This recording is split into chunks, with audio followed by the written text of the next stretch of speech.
Rochete, ali é Chuck, é? Ainda mais em cima do patinete, que é menor que ela. Não é isso? Chuck, esse patinete tá maior que tu. Ah, pois é grave, querida. Chuck, aonde a tua mãe comprou esse patinete? Não tinha pra adolescente, não? Eu acho que não, Brittany. Tá vendo, manhã, que eu disse que esse patinete é pequeno pra mim?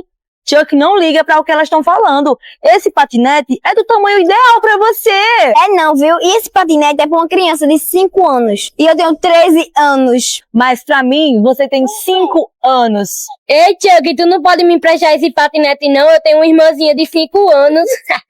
Quer rir da minha cara, é? Eita, Brittany, a bebezinha ficou irritada.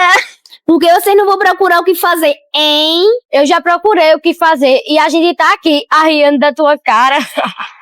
Relaxa, Chuck, eu já disse, não liga pra esse tipo de comentário.